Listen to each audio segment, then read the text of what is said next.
आते हुए चलते थे, क्योंकि जहां उनके पैर पड़ रहे थे अगर उसी निशान पर ब्राह्मण का पैर पड़ जाता तो ब्राह्मण अपवित्र हो जाता, इसलिए उनको झाड़ू पेशवा ब्राह्मणों ने बांध दिया था।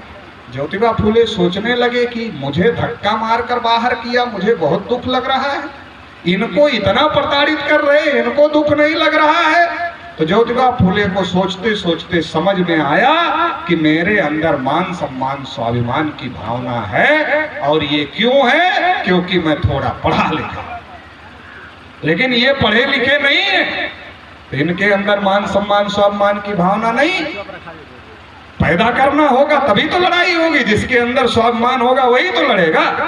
आप गांव देहात में देखो, किसी आदमी को लोग दिन भर गाली देते हैं, वो हंसी में टाल देता है, उसको बुरा नहीं लगता, लेकिन किसी आदमी को अगर ऊंची आवाज में बात कर दो तो बुरा मान जाता, क्योंकि उसके अंदर स्वाभिमान है, इसलिए उसे अपमान लगता है। जिसके अंदर स्वाभिमान नहीं होता उसे अपमान नहीं लगता है।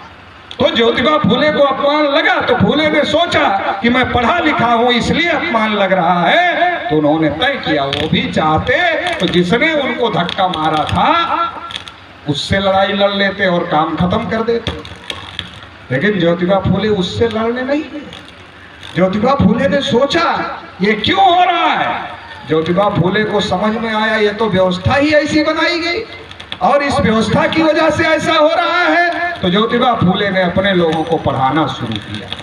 जब पढ़ाना शुरू किया तो ब्राह्मणों के धर्म में लिखा है, जिसको आप लोग हिंदू धर्म कहते हैं, एक्चुअल में वो हिंदू धर्म नहीं है।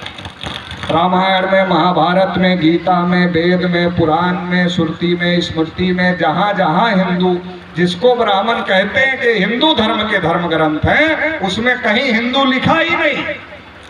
तो असल में वो हिंदू धर्म के धर्म ग्रंथ नहीं है, वो ब्राह्मण धर्म के धर्म ग्रंथ हैं। तो ब्राह्मण धर्म, हिंदू धर्म नहीं कहना चाहिए उसको, ब्राह्मण धर्म कहना चाहिए। और ब्राह्मण धर्म ब्राह्मणों के लिए था, ब्राह्मणों को सब अधिकार देता था, दूसरों के लिए कोई अधिकार नहीं देता था। तो ब्राह्मण धर्म के अनुसार शूद्रों को पढ़ने पर पाबंदी थी, महिलाओं को पढ़ने पर पाबंदी थी। ज्योतिबा फूले ने शूद्रों को भी पढ़ाना शुरू किया, अपनी पत्नी माता सावित्री बाई फूले को पढ़ाया और महिलाओं को भी पढ़ाना शुरू किया। जब ये पढ़ाने का काम शुरू हुआ तो ब्राह्मणों को अच्छा नहीं लगा। ब्राह्मणों ने ज्योतिबा फूले को मारने की कोशिश किया, लेकिन नहीं मार पाए, बल्कि जिनको भेजा उनको ज्योतिबा फूले ने समझाया, तो ज्योतिबा फूले के बॉडीगार्ड बन गए। ब्राह्मणों ने ज्योतिबा फूले के पिताजी को भड़काया और कहा देखो, अब जैसे जो नए लड़के निकले उनके परिवार में बुजुर्ग लोग थोड़ा ज़्यादा रूढ़िवादी हैं, जब वो कोई काम करते हैं तो बुजुर्ग लोग क्या कहते, अरे कहाँ जा रहा है, धर्म के खिलाफ जा रहा है। उनको ऐसा समझाया गया, तैयार किया गया। तो ज्योतिबा फूले के पिताजी को भी ये बात ब्राह्मणों के द्वारा समझाई गई और डर दिखाया गया कि देखिए ये महिलाओं को और शूद्रों को पढ़ाने का काम कर रहे हैं, इससे पाप लगेगा और पाप आपको भी लगेगा, क्योंकि आपके घर में रहते हैं ज्योतिबा फूले, सावित्री बाई फूले, इसलिए आपको भी पाप लगेगा।